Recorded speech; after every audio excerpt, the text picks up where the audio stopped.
మీకు అందరికీ తెలుసు, దళితులు, గిరిజనులు, ఆదివాసీలు, బలహీన వర్గాలకు సంబంధించిన పిల్లలే పోరాటంలో ముందు భాగాన నిలబడడమే కాదు, ఆత్మ బలిదానాలలో వాళ్ళే ప్రత్యేకమైన పాత్ర పోషించి ఈనాడు తెలంగాణ రాష్ట్రాన్ని సాధించుకోవడంలో వాళ్ళు ప్రత్యేకమైన పాత్ర పోషించారు.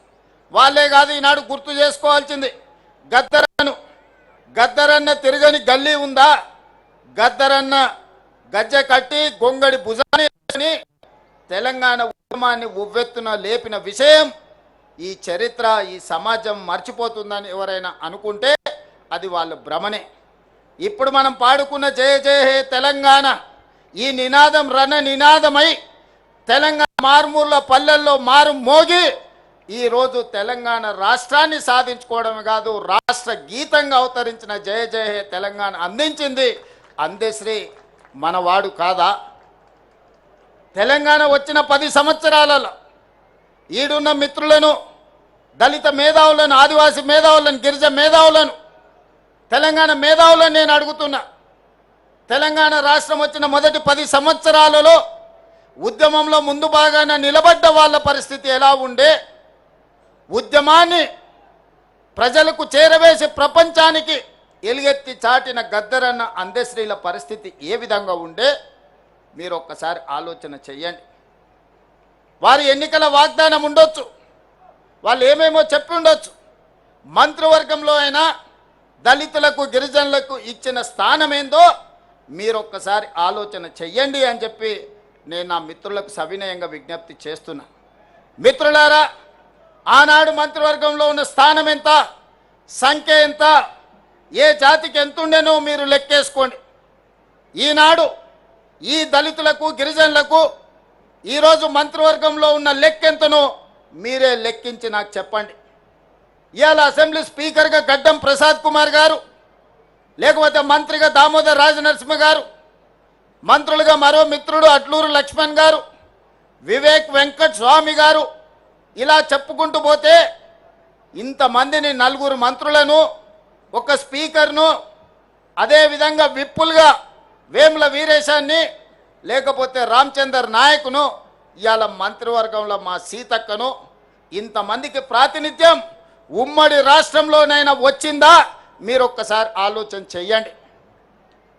ఇవాళ మిత్రులారా, బట్టి విక్రమార్క గారు మా మిత్రుడు, ఉప ముఖ్యమంత్రిగా సమర్థవంతంగా ఈనాడు పని చేస్తున్నాడు. సిఎల్పి లీడర్గా ఉంటే ఓర్వలేక హోదా తగ్గించి ఆయనను అవమానించే విధంగా అవమానకరంగా సిఎల్పి నాయకుడిగా తొలగించుకున్న చరిత్ర కళ్ళ ముందలనే ఉంది కదా.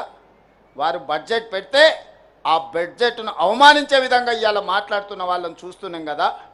అంటే ఒక దళిత బిడ్డ ఆర్థిక మంత్రిగా ఉండకూడదా? ఒక దళిత బిడ్డ వైద్య ఆరోగ్య శాఖ మంత్రిగా ఉండకూడదా?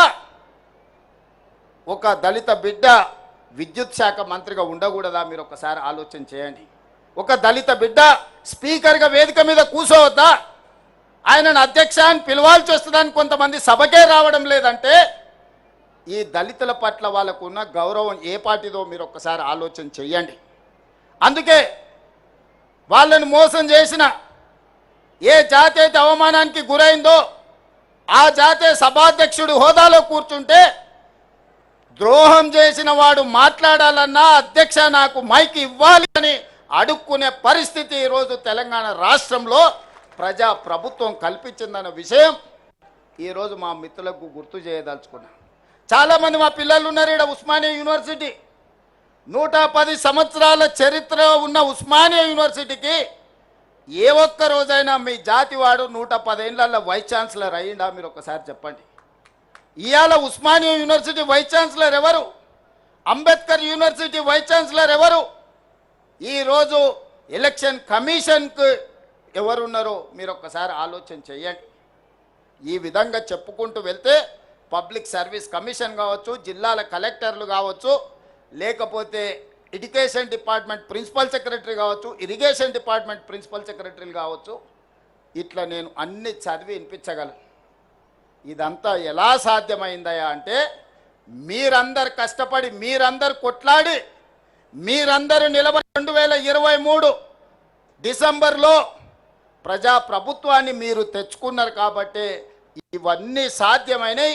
ఈనాడు వీళ్ళందరి కలలు నెరవేర్చడానికి సంపూర్ణంగా ప్రయత్నం చేస్తున్నారు.